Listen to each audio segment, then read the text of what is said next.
25واں پارہ ہے سورۃ الشورى، آیت نمبر 25۔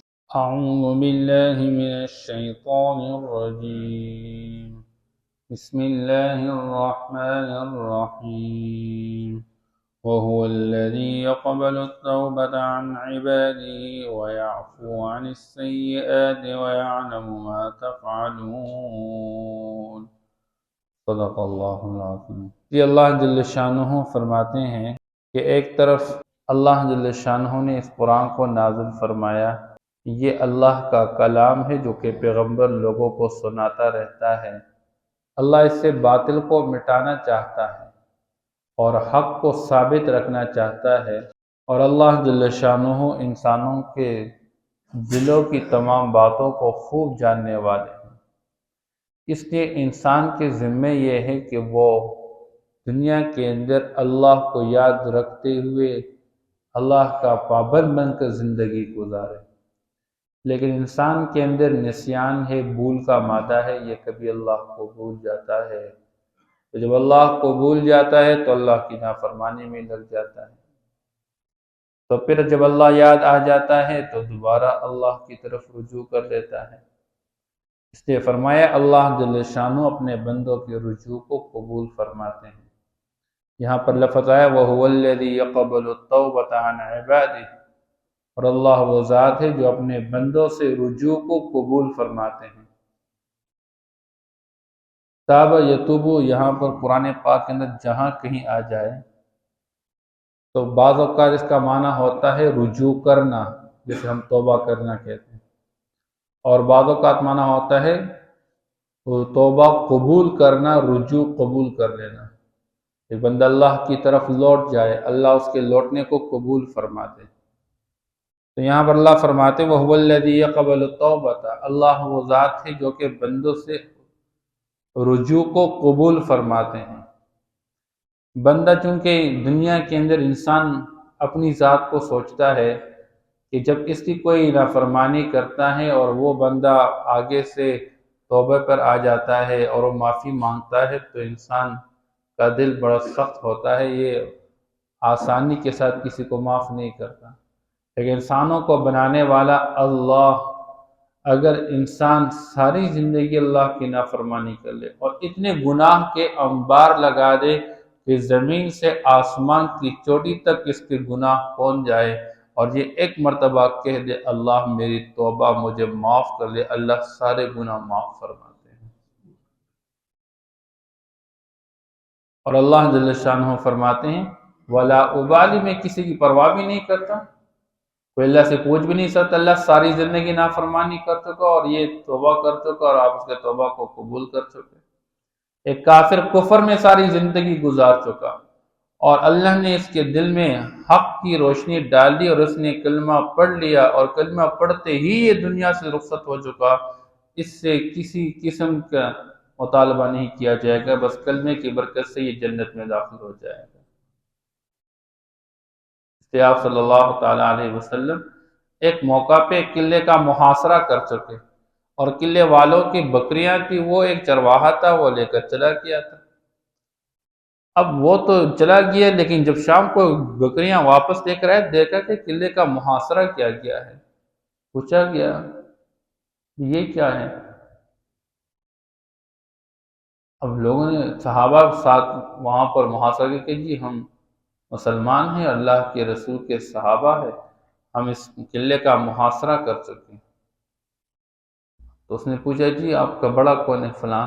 آپ صلی اللہ تعالیٰ علیہ وسلم کی طرف اشارہ کیا، وہ بکریوں چرانے والا اس کے پاس چلا گیا اور آپ صلی اللہ تعالیٰ علیہ وسلم کے پاس جانے کے بعد پوچھ رہا ہے کہ میرے لیے کیا حکم ہے؟ آپ صلی اللہ تعالیٰ وسلم نے فرمایا بھائی تم کلمہ پڑھ لو تو تم ہماری طرف سے آزاد ہو، تم اپنی جان کو محفوظ کر لو گے۔ اس بندے نے کلمہ پڑھ لیا، کلمہ پڑھنے کے بعد پھر پوچھا اب میں کیا کروں؟ حضور نے فرمایا تیرے پاس لوگوں کی امانتیں ہیں، یہ بکریاں ہم تمہیں راستہ دیتے ہیں، تم جا کے اندر جو ہے اپنی مالکوں کو بکریاں حوالہ کر کے واپس آئے، ہمارے ساتھ سب میں شریک ہو جائے۔ وہ بندہ جا کے یہاں پر اس نے کلمہ پڑھ لیا، مسلمان ہو گیا، اندر جا کے بکریاں حوالہ کر دی اور واپس آیا اور یہاں پر محاصرے کے اندر لوگوں کے ساتھ صحابہ کے ساتھ شریک ہو گیا۔ بعد میں ان کا آپس میں کچھ لڑائی ہو گئی، اور اس کے بعد جب انہوں نے دیکھا تو وہ بندہ بھی شہید پڑا ہوا ہے، اور وہ رنگ کا بالکل کالا تھا، اور ظاہر کے اعتبار سے پسینہ پسینہ۔ ایک بندہ بکریاں پورا دن چراتا رہتا ہے تو اس کے ظاہر بدن کی کیا حالت ہوگی۔ آپ صلی اللہ تعالیٰ علیہ وسلم کو پتہ چلا، حضور آ کے دیکھنے لگے، فرمایا اس کا نام اسود تھا، فرمانے لگے میں دیکھ رہا ہوں کہ اللہ جل شانہ کہ ہاں یہ جنت الفردوس میں سفید چمکتے ہوئے روشن انداز میں ہے۔ تو آپ صلی اللہ تعالیٰ علیہ وسلم کے پاس بعض اوقات ایسے لوگ بھی آئے جنہوں نے صرف کلمہ پڑھ لیا، اور آگے اللہ پاک ان کی زندگی جو ہے اور کوئی احکام کا موقع نہیں ملا ان کو، تو اس سے کوئی مطالبہ نہیں۔ اس لیے کلمہ پڑھنے کے ساتھ پچھلا سارا کفر اللہ معاف فرماتے ہیں۔ 60-70 سالہ زندگی کفر میں گزار کے ایک مرتبہ اس نے اسلام کا کلمہ پڑھ لیا، اللہ پچھلے سارا معاف فرماتے ہیں۔ اور بندہ اگر گناہوں سے توبہ کر لے، ایمان والا ہے، مسلمان، اللہ کو بھول گیا، اس نے کلمہ پڑھ کے توبہ کر کے اللہ کی طرف رجوع کیا، اللہ اس کے رجوع کو قبول فرماتے ہیں، لیکن اس کے لیے چند چیزیں ہیں۔ ایک یہ کہ پچھلے پر ندامت اختیار کر لیں، نادم ہو جو میں نے کیا وہ غلط کیا، اور آئندہ کے لیے نہ کرنے کا عزم کر لیں کہ آئندہ میں یہ گناہ دوبارہ نہیں کروں گا۔ توبہ یہ ہے۔ اور اگر کوئی حق ہے تو اس کو ادا کرے۔ علی رضی اللہ تعالیٰ عنہ نے ایک مرتبہ دیکھا مسجد نبوی کے اندر کہ ایک بندہ آیا اور کہنے لگا کہ میں توبہ کرتا ہوں، میں توبہ کرتا ہوں، جس طرح ہمارے حال ہو گئے توبہ توبہ توبہ توبہ۔ علی رضی اللہ تعالیٰ نے فرمایا ادھر آ جاؤ، کیا کرتے ہو؟ جی میں توبہ کرتا ہوں۔ میں توبہ کا طریقہ یہ نہیں ہے، زبان سے کہتے توبہ توبہ توبہ۔ توبہ یہ ہے کہ پچھلے پر ندامت کے آنسو بہا دو، نادم ہو جاؤ، پچھتاؤ کہ میں نے غلط کیا ہے، آئندہ نہ کرنے کا عزم کر لو، اگر کسی کا حق مارا ہے وہ حق ادا کر لو، اس کی تلافی کر لو، اگر اللہ کا حق ہے تو اس کے حوالے سے قضا، نمازیں نہیں پڑھی ہے نماز قضا لا، روزے نہیں رکھے تو آپ رمضان کے روزے قضا لے آؤ، اور جتنی لذت، جیسی لذت تم نے گناہ کرتے ہوئے حاصل کی تھی، اب اللہ کی اطاعت کرتے ہوئے ایسے ہی اطاعت کے اندر لذت حاصل کر لو، اور جس اطمینان کے ساتھ تو گناہ میں لگا ہوا تھا، اب اسی اطمینان کے ساتھ تو اطاعت میں لگ جاؤ، نیکی کے کام میں لگ جاؤ۔ تو یہ ہے توبہ۔ اس لیے آپ صلی اللہ علیہ وسلم نے فرمایا التائب من الذنب کمن لا ذنب له، گناہ سے توبہ کرنے والا ایسا گویا کہ اس نے گناہ کیا ہی نہیں ہے۔ اس سے انسان کا کمال یہ نہیں کہ اس سے گناہ نہ ہو جائے، انسان کوشش کرے کہ میں گناہ نہ کروں، گناہ سے محفوظ رہ جاؤں، لیکن اگر کہیں گناہ ہو بھی جائیں تو فوراً گناہ کے بعد توبہ کر لینا۔ اسے فرمایا کبھی کوئی گناہ ہو جائے اس کے بعد فوری نیکی کا کام کر، تاکہ تمہاری نیکی اس گناہ کو مٹا ڈالے۔ بس ان الحسنات یذہبن السیئات، جب بندہ نیکی کے کام کرتا ہے تو یہ نیکی یہ سارے پچھلے برائیوں کو ختم کرنے والی ہوتی ہے۔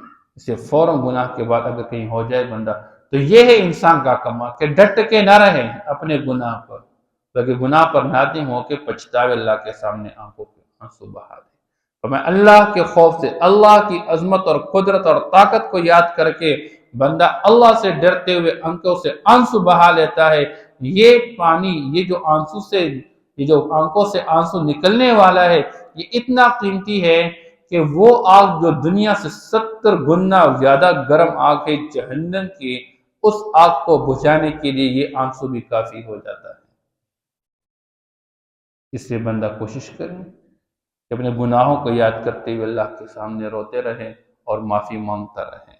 آپ صلی اللہ علیہ وسلم بخشے بخشائے گئے ہیں، بخشے بخشائے گئے ہیں، اور پھر بھی فرماتے ہیں میں روزانہ 70 مرتبہ استغفار کرتا ہوں۔ ایک مرتبہ فرمائے 100 مرتبہ روزانہ استغفار کرو۔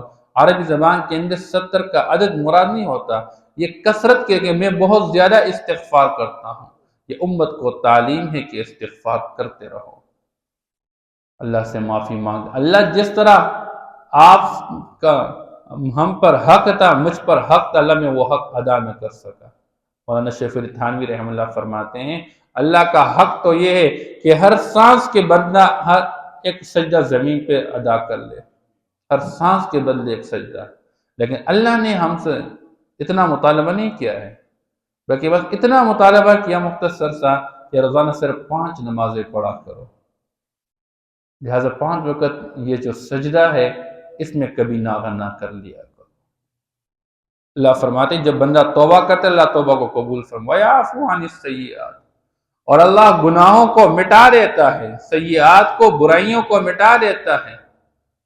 اور کیسے مٹا دیتا ہے؟ اعمال نامے سے بھی مٹا دیتا ہے، فرشتوں سے بھی بلا دیتے، کسی کو کوئی پتہ ہی نہیں چلتا، یاد ہی نہیں رہتا کہ اس نے فلاں گناہ کیا ہوا ہے. اللہ پردے ڈال دیتا ہے گناہوں کے اوپر. اس لیے اللہ سے معافی مانگو. وَيَعْلَمُ مَا تَفْعَلُونَ، یاد رکھو تم جو کچھ بھی کر رہے ہو، بڑا چھوٹا، محفل اور مجلس کے اندر، تنہائیوں کے اندر، کوئی دیکھ رہے نہیں، باپ سے چھپاؤ گے، ماں سے چھپاؤ گے، بھائی سے چھپاؤ گے، بہن سے چھپاؤ گے، دوست سے چھپاؤ گے، اللہ سے کہاں چھپاؤ گے؟ اللہ جانتے ہیں جو کچھ تم کرتے رہتے. وَيَسْتَجِيبُ الَّذِينَ آمَنُوا وَعَمِلُوا الصَّالِحَاتِ، جو بندہ اللہ کو پکارتا ہے شرط یہ ہے کہ ایمان ہو، شرط یہ ہے کہ عمل صالح ہو. ایمان والے کے پکار پہ اللہ لبیک کہتا ہے. اچھا، اس لیے فرمایا بندہ اللہ کو پکارتا ہے، اللہ جل شانہ بندے کے پکار پہ لبیک کہتے ہیں. جب بھی بندہ اللہ کو پکارے، یا اللہ مجھے صحت دے، یا اللہ مجھے اولاد دے، یا اللہ مجھے مال دے، مجھے فلاں نعمت دے، مجھے فلاں نعمت دے. اللہ ہر ایک کی دعا کو ایمان والا ہو، شرط یہ ہے، بغیر ایمان والے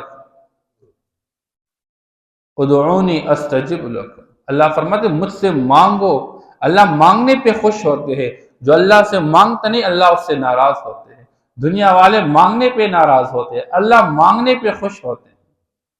اس کے خزانے ہیں. آپ صلی اللہ علیہ وسلم نے فرمایا جب تم اللہ سے مانگو تو ایسا مانگو انتم موقنون بالاجابہ، کہ تمہیں دعا کی قبولیت کا یقین ہو کہ اللہ میرے دعا کو یقیناً قبول فرماتے ہیں.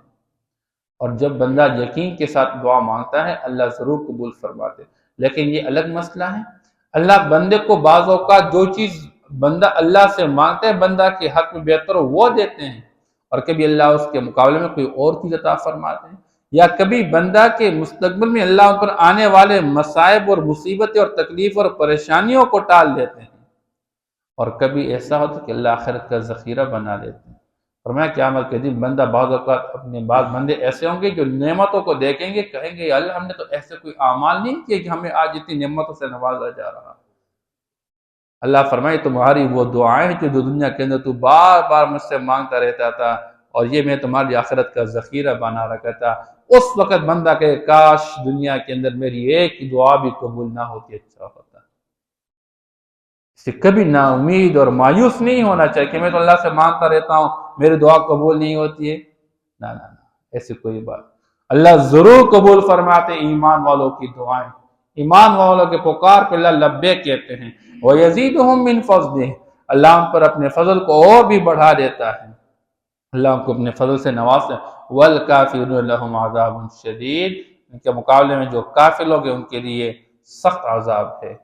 اس کے اللہ فرماتے ہیں دنیا کے اندر اللہ کا قاعدہ ہے وَلَوْ بَسَطَ اللَّهُ الرِّزْقَ لِعِبَادِهِ، سارے انسانوں کو اللہ ایک جیسا رزق نہیں دیتے. اللہ فرماتے ہیں اگر اللہ سارے بندوں پر، تمام بندوں پر اگر اپنے رزق کو کھول دیتے لَبَغَوْا فِي الْأَرْضِ، پھر یہ بندے دنیا کے اندر زمین میں فساد پھیلا دیتے اور یہ بغاوت کا شکار ہو جاتے ہیں. اس سے دنیا کے اندر اللہ جل شان نے سب کو ایک جیسا رزق نہیں دیا، کسی کو کم دیا کسی کو زیادہ دیا. زیادہ دینے والے کا، جس کو زیادہ دیا گیا اس کا امتحان ہے کہ کتنا شکر ادا کر رہا ہے، جس کو تھوڑا دیا اس کا امتحان ہے کہ کتنا صبر کرتا رہتا ہے. اس سے اللہ جل شانہ نے ایک جیسا سب کو کھول کے رزق نہیں دیا. بعض اوقات بندہ کے حق میں تھوڑا مال بہتر ہوتا ہے، اگر اس کو معمولی مال زیادہ دیا جائے تو وہ دنیا کے سرکشوں سے بھی آگے چلا جائے. ہوتا ہے بعض اوقات انسان غافل ہو جاتا ہے، کسی بندے کو اللہ دیتے ہیں وَلَٰكِن يُنَزِّلُ بِقَدْرٍ مَّا يَشَاءُ، اللہ بندوں کو رزق دیتے ہیں اور آسمان سے اتارتے ہیں، وَفِي السَّمَاءِ رِزْقُكُمْ، آسمانوں میں تمہارا رزق لکھا گیا ہے، وہ تو اوپر سے تمہارے فیصلے ہوتے ہیں۔ بعض بندے کہتے ہیں جی ہم نے محنت کی، میں نے ایسا کیا، میری ہوشیاری، میری چالاکی، جیسے قارون نے کہا تھا نہیں نہیں بھائی یہ چالاکی اور ہوشیاری کا نہیں ہے، یہ اللہ کے فیصلے ہے بس، اللہ کے تقدیر پہ راضی ہو گیا۔ اس لیے فرمایا دنیا کے اعتبار سے ایک دوسرے کو نہیں دیکھنا ہے کہ اس کے پاس زیادہ ہے، اس کے پاس زیادہ ہے، اس کے پاس میرا کزن آگے چلا گیا، میرا بھائی آگے چلا گیا، ہم ویسے ہی بیٹھے ہوئے ہیں، ہم نے کیا کمایا، اس کو نہیں دیکھنا ہے۔ فرمایا آپ نے بڑھ کے دیکھنا ہے تو دین میں اپنے سے آگے لوگوں کو دیکھنا ہے، دنیا کے اعتبار سے اپنے سے کمتر کو دیکھنا ہے۔ اس کے پاس تو گھر بھی نہیں ہے، میرا مجھے اللہ نے گھر دیا الحمدللہ، اس کے پاس تو موٹر سائیکل بھی نہیں، اللہ مجھے موٹر سائیکل دے چکی ہے، اس کے پاس سائیکل بھی نہیں، مجھے اللہ نے سائیکل دی الحمدللہ ثم الحمدللہ۔ تو دنیا کے اعتبار سے آپ صلی اللہ علیہ وسلم فرماتے ہیں اپنے سے کمتر لوگوں کو دیکھ لیا کرے، اور دین کے اعتبار سے اپنے سے، اور ہمارے معاشرے کے الٹا کر چکے، اور جو وہ تو نماز بھی نہیں پڑھا، میں نماز نہیں، میں نماز پڑھ رہا ہوں، میں نے ان کو دیکھنا ہے جو نماز فرض کے ساتھ ساتھ نوافل بھی پڑھتے ہیں، رات کے تہجد کا اہتمام کرتے ہیں، جن کے اخلاق بھی اچھے ہیں، جو نفل روزوں کا بھی اہتمام کرتے ہیں، ہم نے ان کو دیکھنا ہے۔ سے فرمایا اللہ جتنا چاہ لیتا ہے ایک اندازے کے مطابق اتارتے ہیں، انہو بعبادی خبیر بصیر، اللہ اپنے بندوں سے خوب واقف ہے، بندوں کے حالات سے، اور خوب دیکھنے والے ہیں۔ وَهُوَ الَّذِي يُنَزِّلُ الْغَيْثَ مِن بَعْدِ مَا قَنَطُوا، بندے بعض اوقات اللہ سے نا امید ہو جاتے، کچھ سالی چلتی رہتی ہے، زمین بنجر و ویران بن جاتی ہے، فصل کوئی نہیں، کاشتکاری کوئی نہیں ہے، اناج کوئی نہیں، دانا کوئی نہیں ہے، جب بندے نا امید ہو جاتے اللہ اوپر سے آسمان سے بارش برسا دیتے ہیں، اور بنجر ویران زمین کو اللہ جل شانہ قابل کاشت بنا لیتے ہیں، اور وہاں سے فصل اور اناج کو اللہ پاک اگا لیتے ہیں۔ صلی اللہ فرماتے ہیں اللہ ہی وہ ذات ہے جو بارش کو برساتا ہے من بعد ما قنطوا، لوگوں کے نا امید ہونے کے بعد، وینشر رحمتہ، اللہ اپنی رحمت کو پھیلا دیتے ہیں، وہو الولی الحمید، اور اللہ جل شانہ کارساز ہے اور قابل تعریف ہے۔ یہ اللہ سمجھانا چاہتے ہیں جیسے مردہ زمین کے اندر اللہ آسمان سے پانی نازل فرما کے حیات پیدا فرما دیتے ہیں، ایسے مردے انسان کو دوبارہ زندہ کرنا یہ اللہ جل شانہ کی قدرت ہے۔ اللہ ایسے ہی زندہ کرے گا جیسے مردہ زمین کو اللہ زندہ کرتے ہیں، اس انسان کو اللہ دوبارہ زندہ کریں گے۔ وَمِنْ آیَاتِهِ خَلْقُ السَّمَاوَاتِ وَالْأَرْضِ، اللہ کی قدرت کی نشانیوں میں سے زمین اور آسمان کی پیدائش ہے۔ اللہ نے کیسے پیدائش اور تخلیق کی آسمان اور زمین کی؟ اتنے بڑے آسمان کو بنانا مشکل ہے یا انسان کو بنانا مشکل ہے؟ اتنے بڑے آسمان کے مقابلے میں انسان کی تخلیق کیا ہے، اور دوبارہ پیدا کرنا کیا مشکل ہے؟ زمین کو دیکھیں کیسے اللہ نے پیدا فرمایا، کیسے اللہ نے زمین کو پھیلا کے رکھا ہوا۔ وَمَا بَثَّ فِيهِمَا مِن دَابَّةٍ، اللہ کی قدرت کی نشانیوں میں سے وہ تمام جاندار ہے جو زمین کے اندر اللہ نے پھیلا کے رکھے، زمین اور آسمان کے درمیان، یہ انسان اور یہ حیوانات اور یہ دنیا کے اندر حشرات، یہ کیڑے مکوڑے، یہ سب کچھ اللہ کی قدرت کی نشانی ہے، جسے اللہ جل شانہ ان مخلوقات کے پیدا کرنے پر قادر ہے، اس لیے اللہ جل شانہ انسان کو دوبارہ پیدا کرنے پر قادر ہے۔ وَهُوَ عَلَى جَمْعِهِمْ إِذَا يَشَاءُ قَدِيرٌ، اور اللہ ان تمام انسانوں کو جب چاہے جمع کرنے پر قدرت رکھنے والے ہیں۔ أَيَحْسَبُ الْإِنسَانُ أَن لَّن نَّجْمَعَ عِظَامَهُ بَلَىٰ قَادِرِينَ، کیوں نہیں؟ اللہ فرماتے ہم قدرت رکھنے والے ہیں، ہم اس انسان کے بوسیدہ ہڈیوں کو دوبارہ جوڑنے والے ہیں، اس کے اوپر دوبارہ گوشت کو چڑھانے والے ہیں، اسی مردہ انسان کو دوبارہ زندہ کر لینا یہ ہماری قدرت ہے۔ اللہ اس پر قدرت رکھتے ہیں، اللہ اس کو دوبارہ اٹھائیں گے اور اس سے باس پرس کریں گے دنیاوی زندگی کے بارے میں۔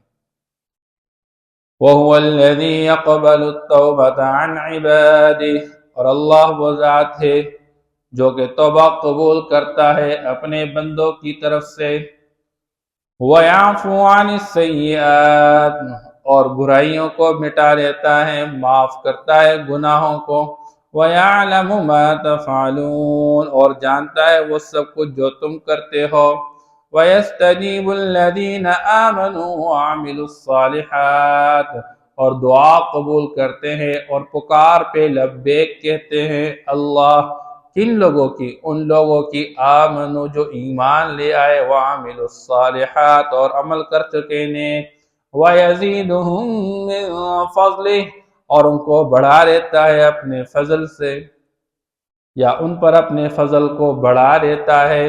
وَالْكَافِرُونَ لَهُمْ عَذَابٌ شَدِيدٌ اور کافروں کے لیے سخت عذاب ہے۔ وَلَوْ بَسَطَ اللَّهُ الرِّزْقَ لِعِبَادِهِ لَبَغَوْا فِي الْأَرْضِ اگر اللہ جل شانہ کھول دے روزی اپنے تمام بندوں کے لیے تو وہ بغاوت کا مظاہرہ کریں گے زمین میں۔ وَلَكِنْ يُنَزِّلُ بِقَدَرٍ مَا يَشَاءُ لیکن اللہ جل شانہ ایک اندازے کے مطابق رزق اتارتے ہیں جو اللہ چاہ لیتے ہیں۔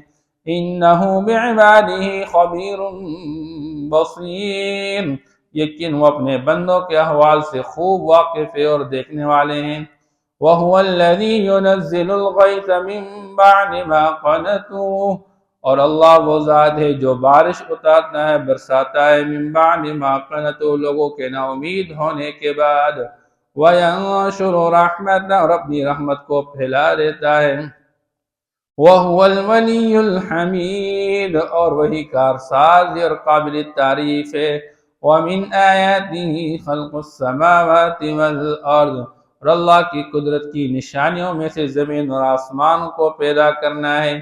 وَمَا بَثَّ فِيهِمَا مِن دَابَّةٍ اور وہ تمام جاندار ہے جو اللہ نے ان کے درمیان پھیلا کے رکھے ہیں۔ وَهُوَ عَلَى جَمْعِهِمْ إِذَا يَشَاءُ قَدِيرٌ اور وہ ان تمام انسانوں کو دوبارہ جمع کرنے پر جب چاہے تو قدرت رکھنے والا ہے۔ صدق اللہ۔